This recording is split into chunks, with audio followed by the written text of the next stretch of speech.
Télésignal.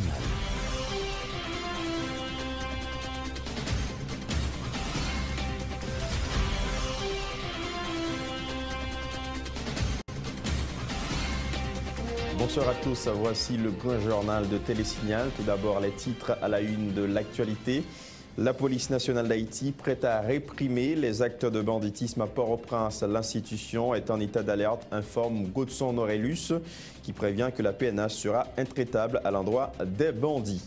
Le gouvernement annonce la subvention des produits pétroliers sur le marché local parce que ces derniers augmentent actuellement sur le marché international. Les ministères des Affaires sociales devraient bientôt publier les tarifs des différents circuits du transport public dans le pays. Sortez, vaquez à vos activités habituelles les 9 et 10 mars prochains. Message du gouvernement à la population invitée par l'opposition à observer 2 journées de grève pour exiger une baisse considérable des prix du carburant sur le marché local. La chef de la MINUSTAH et le Corps Groupe salue la publication du décret électoral le 2 mars 2015. Ses amis d'Haïti appellent les acteurs politiques à s'accorder à présent sur un calendrier électoral qui permettra la tenue d'élections générales dans de bonnes conditions. À la une également, inauguration à Léogane par le président Michel Martelly de plusieurs travaux d'infrastructure, tels la place publique Sainte-Rose, la bibliothèque Léa Heureuse et le nouveau bâtiment de l'école nationale de Baussan, des travaux financés par la coopération allemande. Ce dimanche 8 mars ramène la journée internationale des femmes, occasion pour le représentant de l'ONU Femmes en Haïti de constater qu'Haïti a connu des avancées considérables concernant la loi sur la paternité et la maternité et que beaucoup de défis restent à relever sur le plan de l'égalité des sexes. Voilà pour les titres, mesdames, messieurs, à tout de suite.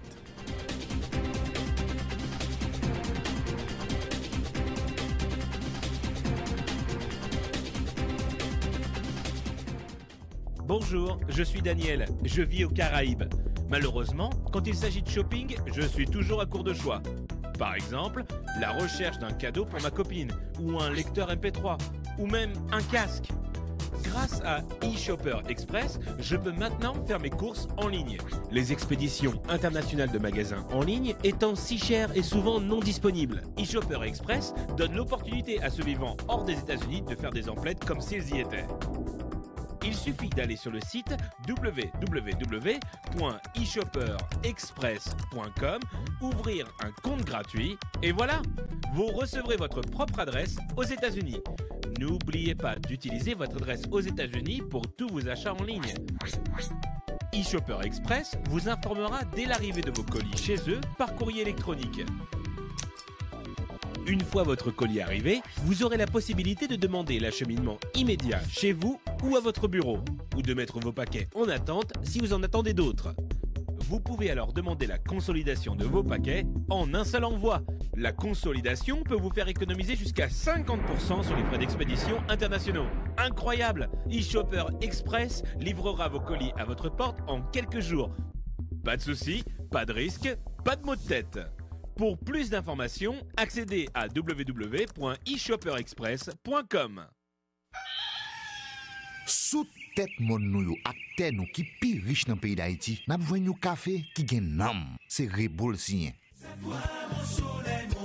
Sorti dans grand danse pour arriver dans grand nord, passer par plateau central, atterrir dans montagne Belancio, ak toute l'autre zone qui produit café dans le pays, nous mettons bons outils, bonne structure et surtout connaissance et confiance dans l'idée pour nous joindre plus bon résultat. C'est depuis notre cueilli grain café à passer notre traitement que nous mettons bon gens contrôle pour nous joindre plus bonne qualité.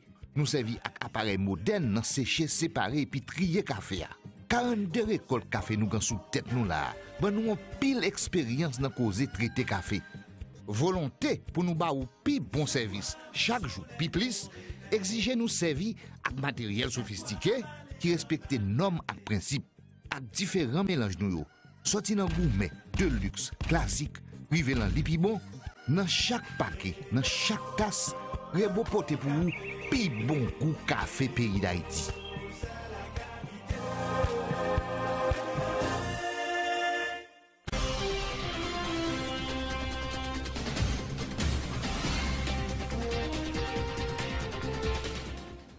Bienvenue au développement du journal, mesdames, messieurs, dans la perspective d'apporter une réponse significative à la reconnaissance des actes de banditisme dans le pays ces derniers jours.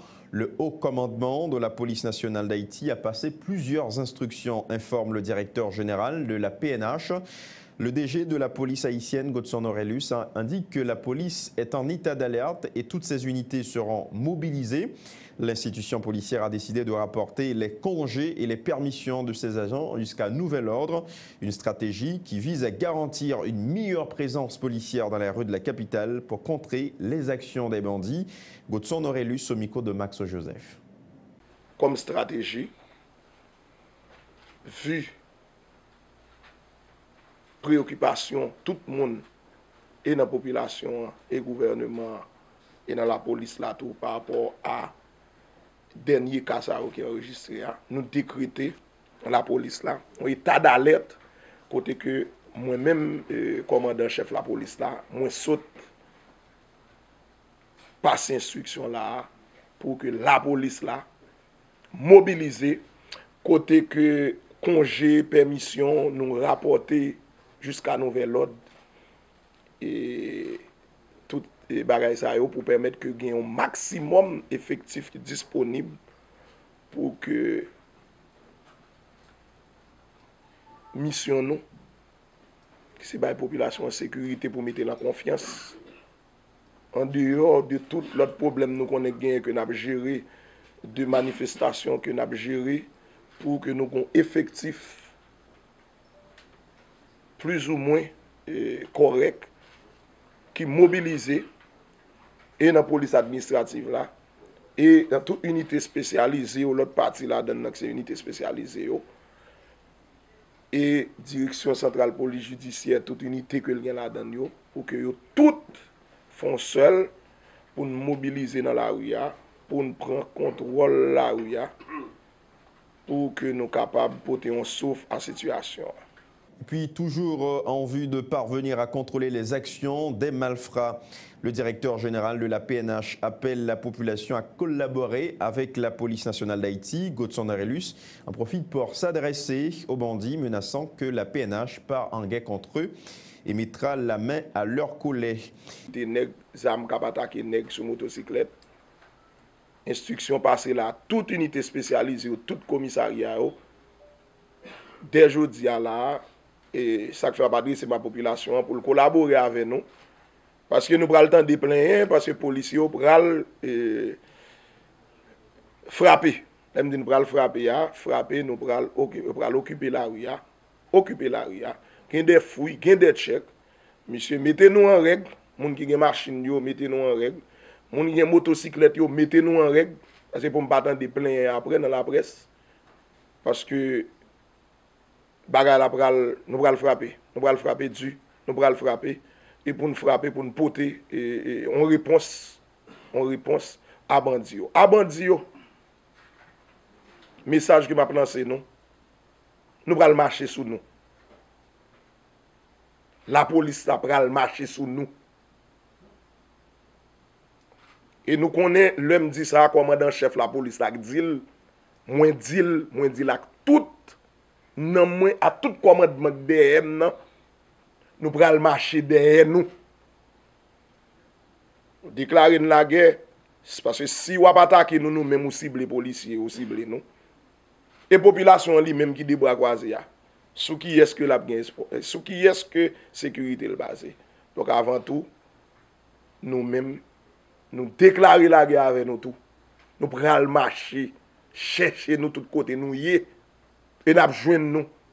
Et puis, dans une note, la représentante spéciale du secrétaire général des Nations Unies et les autres membres de la communauté internationale en Haïti, représentés au sein du corps groupe, disent saluer la publication du décret électoral dans le journal officiel Le Moniteur en date du 2 mars 2015.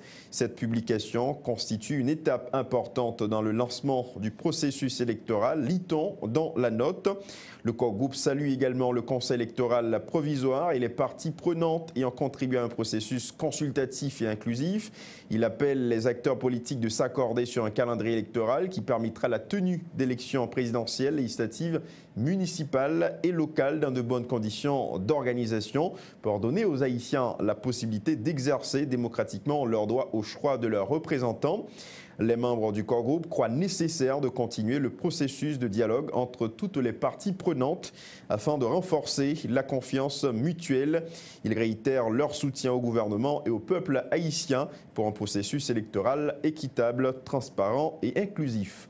Autre point de l'actualité, mesdames, messieurs, les récentes révisions à la hausse du prix des produits pétroliers à l'échelle internationale n'auront aucune répercussion sur les prix de l'essence à la pompe sur le marché haïtien, ce qui s'explique par le fait que l'État haïtien avait déjà subventionné le carburant sur le marché local, rassure le secrétaire d'État à la réforme fiscale.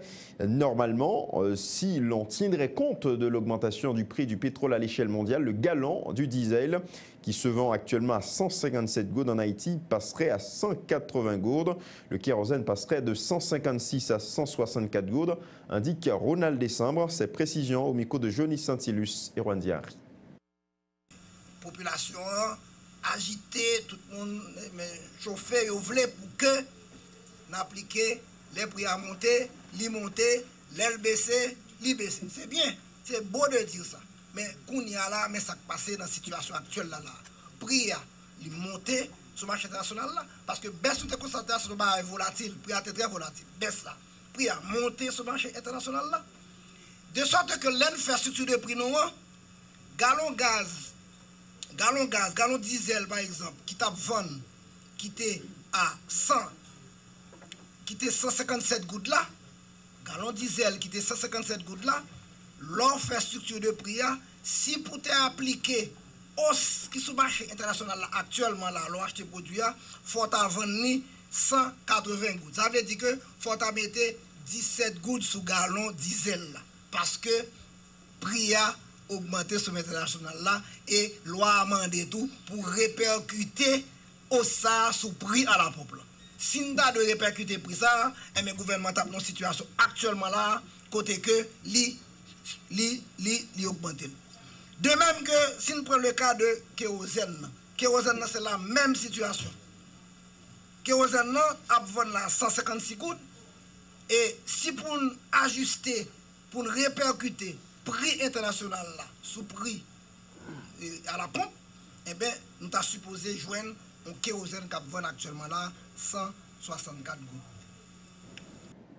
Toujours pas de nouveaux tarifs fixés par le gouvernement concernant les différents circuits dans le pays. Plus d'un mois après la révision des prix des produits pétroliers sur le marché haïtien, le ministre de la Communication, conscient de cet état de fait, informe que des rencontres se multiplient entre le ministère des Affaires sociales et les secteurs de transport en commun dans le pays afin de trouver un consensus autour du prix de transport dans le pays.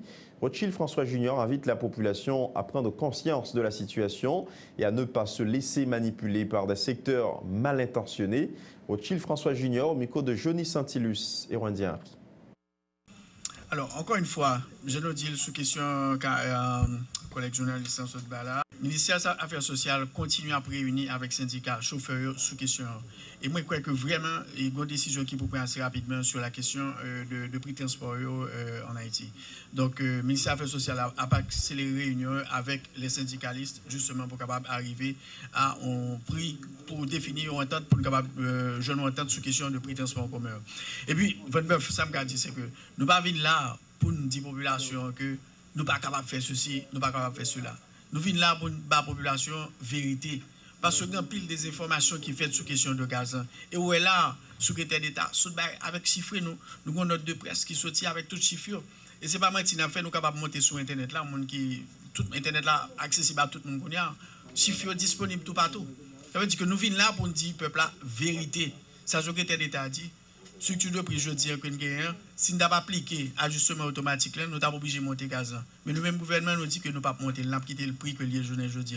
Et ça fait nous aider les populations pour qu'ils comprennent ce qui a passé. Pas quitter mon jeune en tête nos questions de désinformation, etc. Donc nous venons là, chiffre à l'appui, nous dit que, mais qui chiffre que nous gagnons, mais pour qui ça nous pas prendre décision. Et nous croyons que la population vraiment commence à comprendre ce qui a passé, le nous information, parce que l'information vraiment c'est très important pour la population. Réagissant au mot d'ordre de grève annoncé par des organisations politiques de l'opposition pour les 9 et 10 mars prochains, le porte-parole du gouvernement annonce que des dispositions seront prises pour permettre à la population de vaquer librement à ses activités lundi et mardi prochain. Le ministre de la Communication annonce que le gouvernement prévoit de mettre des bus du service de l'État à la disposition de la population. Il appelle les grévistes à respecter le droit de ceux qui refusent de marcher dans leur logique. Rothschild François Junior. Alors, encore une fois, je le dis sous question collègue journaliste en Sot-Bala concernant grève mouvement qui est annoncé pour lundi et mardi. Ça nous-mêmes nous dit dans le gouvernement, grève, c'est un droit que tout le monde gagne pour faire grève. Mais, on n'a pas de droit pour empêcher les gens qui veulent aller au travail, qui veulent aller vaquer à l'occupation, pour bloquer, faire ça qu'on doit faire pendant la journée de grève. Ça nous-mêmes nous connaissons au niveau du gouvernement, c'est que nous prenons toute disposition pour que la population haïtienne vaque librement à l'occupation pendant la journée mouvement ça que annoncé. Nous disons encore, les gens qui doivent faire grève ou qui doivent lancer appel à la grève depuis jeudi, juste l'année prochaine, nous n'avons pas de problème, c'est un droit démocratique lié. Mais cependant, on n'a pas de droit à empêcher l'autre monde qui voulait vaquer librement à l'occupation pour bloquer dans la rue, exercer des pressions ou bien bloquer la rue, mettre caoutchouc, etc. pour empêcher écraser vite machine. Ça pas la donne, ça pas démocratie. Ou doit lancer grève. Si moi je veux observer la grève là, je observe, mais si je ne veux pas contraindre à observer la grève. Encore une fois, nous répétons, le gouvernement, l'État ici prend toute disposition pour que la population vaque librement à l'occupation. Et m'a profité quand même pour lancer un appel à employer l'État, fonctionnaire l'État, il faut que viennent travailler pendant la journée. Donc, j'aimerais dire là, il y a un autobus qui dans la rue pour être capable de permettre que mon vaquer librement à l'occupation.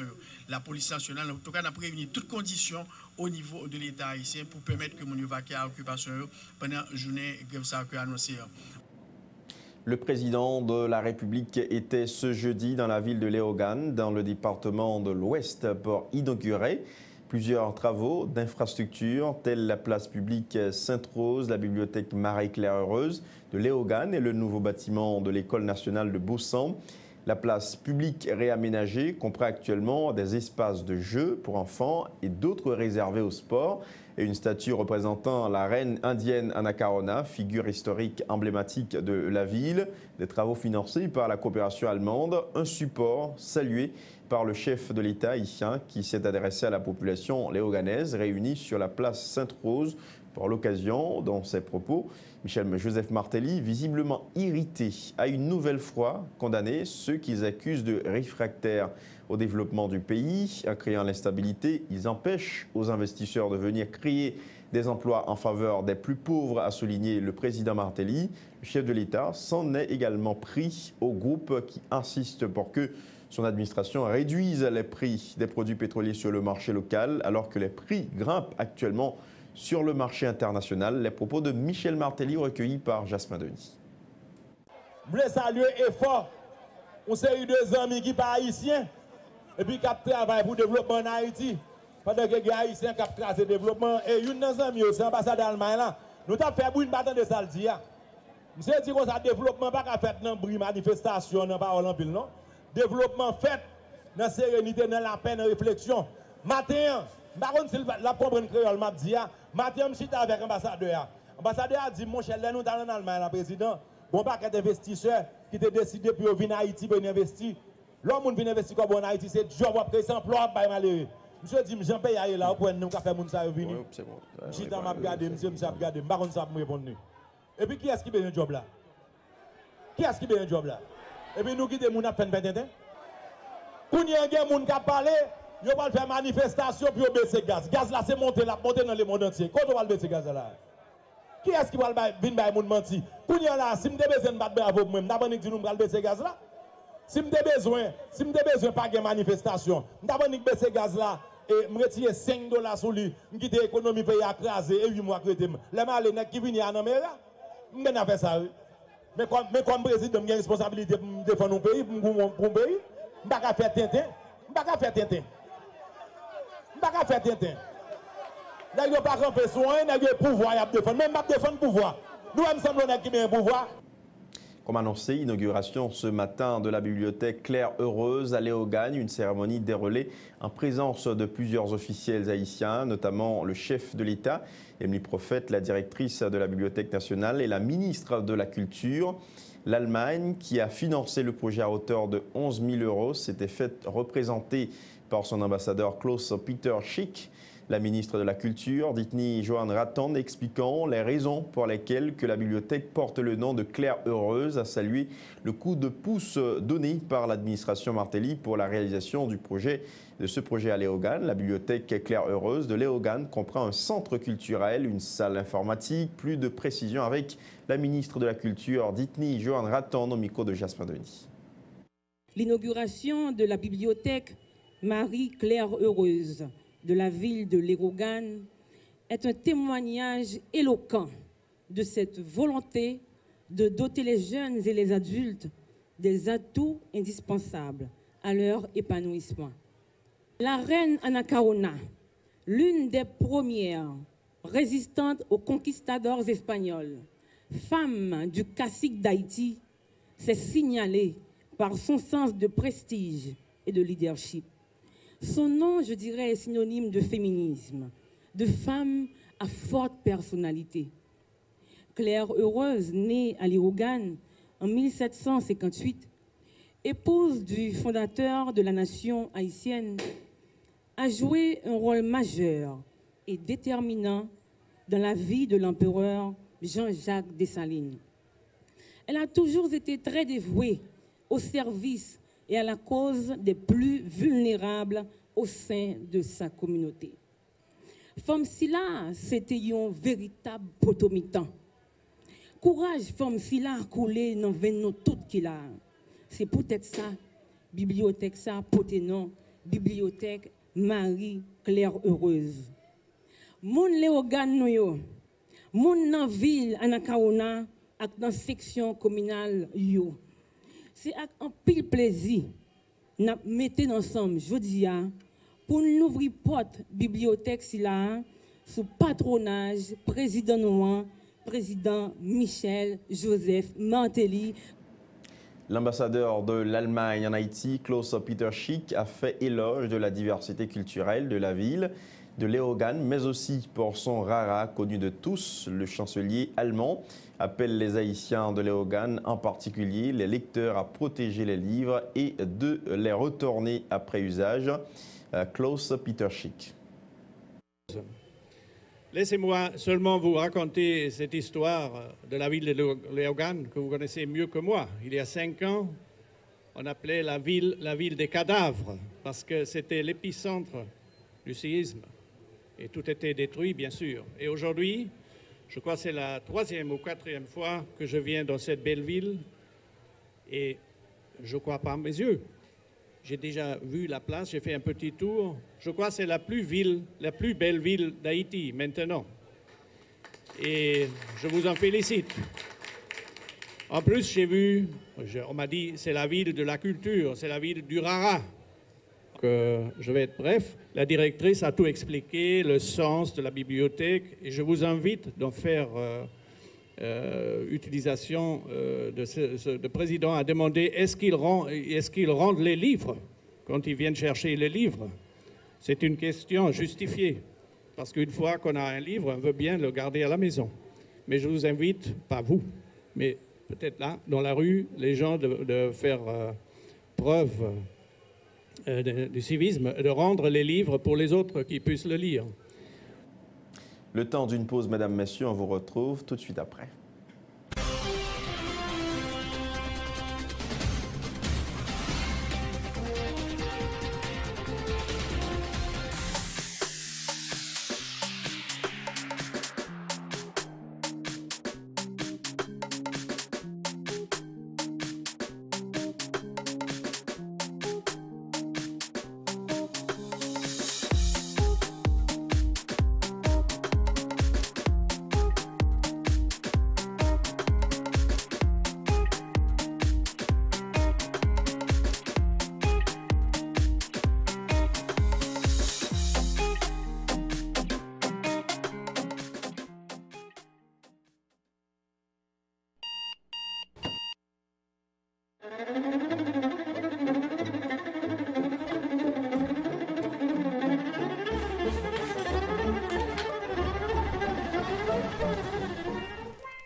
démaquillant, lotion après rasage et lotion rafraîchissante. Limacol, la fraîcheur de la brise dans une bouteille. Limacol est un produit de la Disprofar en vente dans tous les supermarchés et les pharmacies.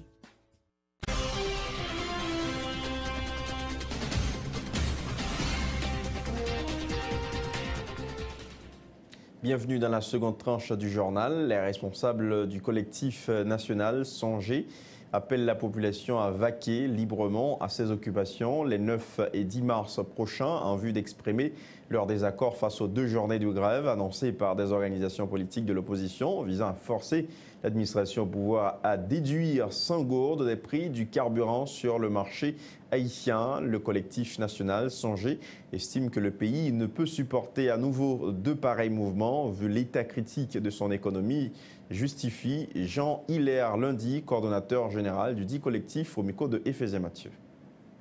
Nous-mêmes, le collectif national Songez nous dit nous parlons de grève. Nous parlons de grève pour qui ça? Nous avons plus que 3 ans. Il a demandé au gouvernement pour l'aller. Il a pire.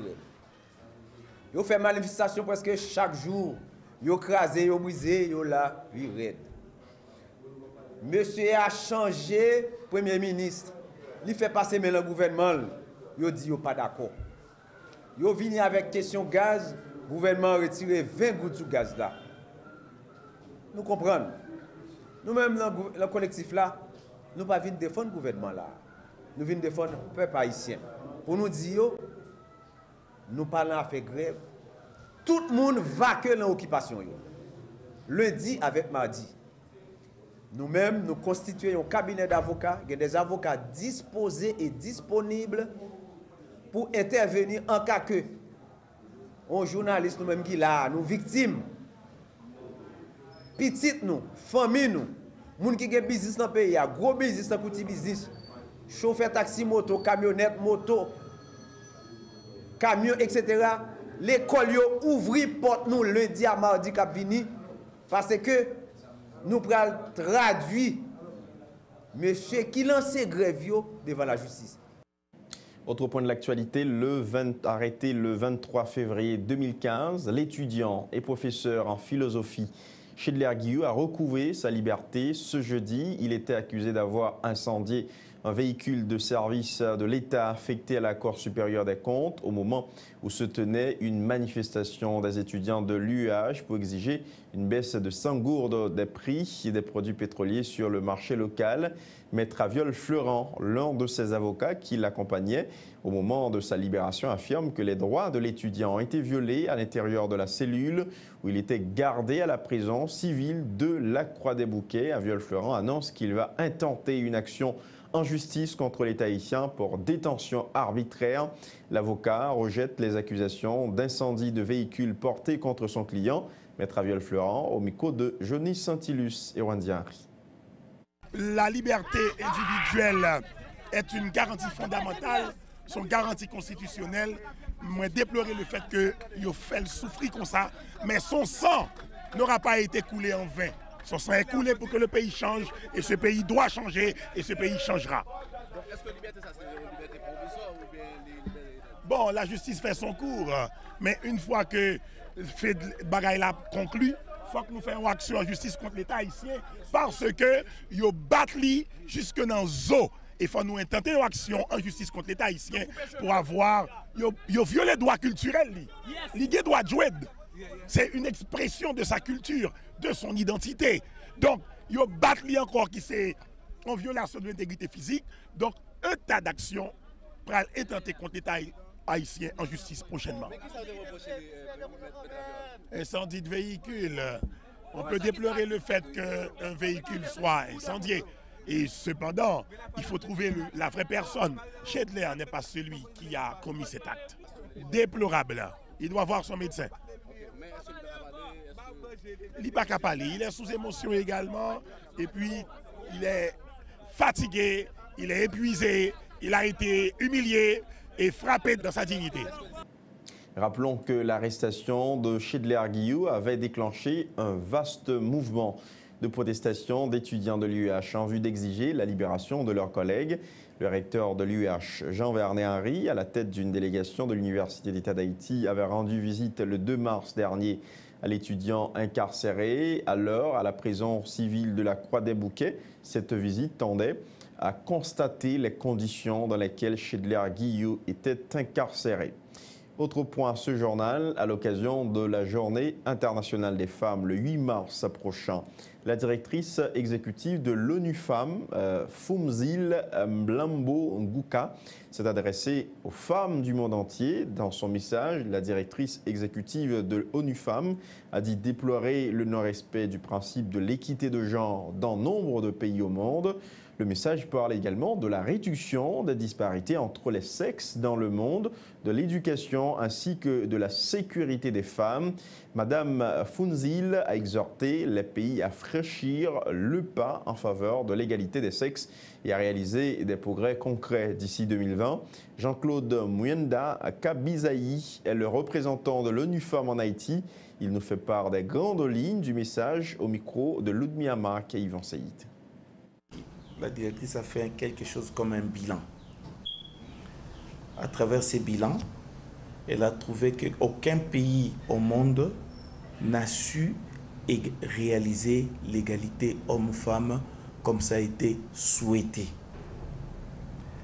La directrice d'ONU Femmes exhorte les États à faire en sorte que d'ici 2020, qu'il y ait des avancées notables dans le cadre de ces objectifs, mais l'objectif ultime est de réaliser l'égalité entre hommes et femmes d'ici 2030, ce que nous appelons 50-50 2030. Elle a parlé des cas de violence à l'égard des femmes qui sont observés dans beaucoup de pays pratiquement et lesquelles violences sont aujourd'hui, on constate que dans beaucoup de pays, et à saluer les avancées dans beaucoup de pays qui ont érigé des lois, qui ont élaboré des lois contre même la violence conjugale. Au-delà de la violence que les femmes pouvaient bien subir par rapport aux inconnus ou à d'autres personnes extérieures ou des personnes qui ne sont pas intimes. Mais il y a des pays qui ont aujourd'hui des lois qui luttent contre même la violence conjugale. Elle en a parlé dans le cadre de son bilan. Elle a parlé de l'autonomisation économique des femmes parce que les messages phares de cette année de la Journée internationale de la femme est que l'autonomisation de la femme, c'est l'autonomisation de l'humanité. Haïti également a connu des progrès qui sont palpables dans ces cadres-là. Haïti a également connu des progrès dans le cadre, par exemple, de la loi sur la paternité, la maternité et la filiation. C'est une avancée. La Constitution d'Haïti consacre les 30% de représentation des femmes. C'est une avancée. Mais cela n'est pas suffisant parce qu'il y a beaucoup de défis qui restent. Et donc, dans le cadre de ces défis, Haïti fait également partie des pays qui font face aux défis pour arriver à l'égalité. Par exemple, la loi 4 sur les violences à l'égard des femmes, elle n'est pas encore...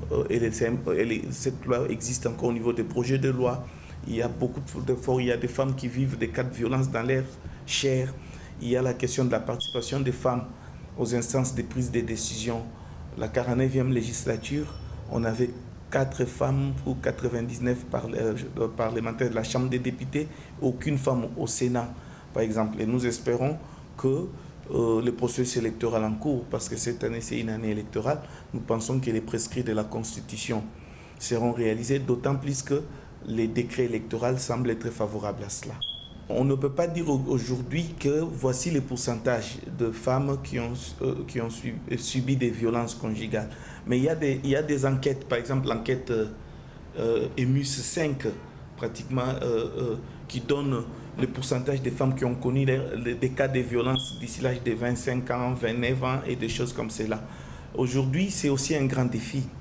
Haïti a connu des avancées considérables en ce qui concerne la loi sur la paternité et la maternité. Cependant, beaucoup reste à faire dans ce domaine, selon le représentant de l'ONU Femmes en Haïti, Jean-Claude Mwenda Kabizayi. Il insiste sur le fait qu'Haïti a beaucoup de défis à relever sur le plan de l'égalité des sexes. Jean-Claude Mwenda, toujours au micro de Ludmilla Marc et Yvan Saïd. Haïti également a connu des progrès qui sont palpables dans ces cadres-là. Haïti a également connu des progrès dans le cadre, par exemple, de la loi sur la paternité et la maternité, la filiation, c'est une avancée. La Constitution d'Haïti consacre les 30% de représentation des femmes, c'est une avancée. Mais cela n'est pas suffisant parce qu'il y a beaucoup de défis qui restent. Et donc, dans le cadre de ces défis, Haïti fait également partie des pays qui font face aux défis pour arriver à l'égalité. Par exemple, la loi 4 sur les violences à l'égard des femmes, elle n'est pas encore... cette loi existe encore au niveau des projets de loi. Il y a beaucoup d'efforts. Il y a des femmes qui vivent des cas de violence dans leur chair. Il y a la question de la participation des femmes aux instances de prise de décision.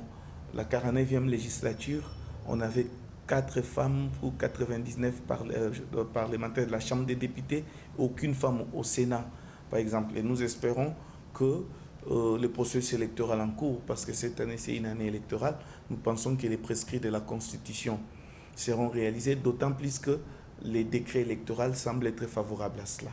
On ne peut pas dire aujourd'hui que voici les pourcentages de femmes qui ont subi des violences conjugales. Mais il y a des enquêtes, par exemple l'enquête EMUS 5, pratiquement, qui donne le pourcentage des femmes qui ont connu des cas de violence d'ici l'âge de 25 ans, 29 ans et des choses comme cela. Aujourd'hui, c'est aussi un grand défi. À l'initiative du bureau politique du parti RAM Haïti, une formation de 2 jours a été lancée ce jeudi à l'intention de 500 femmes leaders dans leur communauté. Cette activité organisée en prélude à la Journée internationale des femmes le 8 mars prochain se déroule sous le thème « Les femmes prennent destin ». La vie bougeonnaise, selon la responsable de cette formation, Evonie Georges Auguste. Les 500 participantes seront formées à microcrédit leadership. Au terme de cette activité, les bénéficiaires recevront un diplôme lors d'une cérémonie prévue le dimanche 8 mars prochain, consacrée à la Journée internationale des femmes. Les précisions de Evonie Georges Auguste au micro de Ludmilla Marc et Yvan Seyid. C'est une initiative et bureau politique Maître Jean-Henri Seyan et en marge de la célébration de la Journée internationale de la femme. Nous faisons formation, c'est parce que justement, nous ne pouvons pas fêter femmes pour fêter femmes. Chaque année, autant un an, c'est le ça, il y a parlé de femmes, genre de bail comme ça. Il y a 3 volets et dans la formation que nous avons fait, c'est leadership féminin. Ouais, nous pas dire leadership tout court, mais leadership féminin. Nous avons microcrédit et micro-entreprise. Les gens qui sont c'est les gens qui sont dans le commerce, les gens qui font commerce dans le secteur informel, les gens qui partent à l'acheter vin-vendre, et petits machins en bas la ville. Et puis, nous gagnons chef organisation qui là eux-mêmes, surtout des leadership féminin dédiés à eux-mêmes.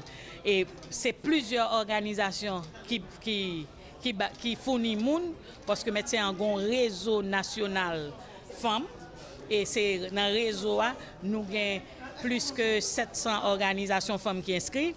Comment ça dure combien de jours? La durée 2 jours. Alors nous prévoyons pour 500 femmes, mais c'est sûr que nous avons excellent parce que vous connaissez moun n'a goumé pour formation dans le pays ici parce que l'offre les prend formation ou n'a pas en mesure de payer, l'autre jeune gratis tout ou prendre. Vous comprenez nous avons 500 femmes que normalement qu'à recevoir certificat le 7 mars dans le grand rassemblement que nous avons fait. Juste le temps de refermer ce journal, mesdames, messieurs. La police nationale d'Haïti prête à réprimer les actes de banditisme à Port-au-Prince. L'institution est en état d'alerte, informe Godson Aurelius, qui prévient que la PNH sera intraitable à l'endroit des bandits. Le gouvernement annonce la subvention des produits pétroliers sur le marché local parce que ces derniers augmentent actuellement sur le marché international. Le ministère des Affaires sociales devrait bientôt publier les tarifs des différents circuits du transport public dans le pays. Sortez, vaquez à vos activités habituelles les 9 et 10 mars prochains. Message du gouvernement à la population invitée par l'opposition à observer 2 journées de grève pour exiger une baisse considérable des prix du carburant sur le marché national. La chef de la MINUSTA et le corps groupe saluent la publication du décret électoral le 2 mars 2015 Ses amis d'Haïti appellent les acteurs politiques à s'accorder à présent sur un calendrier électoral qui permettra la tenue d'élections générales dans 2 domaines dans de bonnes conditions. Et puis libération ce jeudi de l'étudiant et professeur en philosophie Chedler Guillou, arrêté depuis plus d'une semaine, accusé d'avoir incendié un véhicule affecté au service de l'État pour des raisons de santé. Ses avocats menacent de poursuivre l'État haïtien.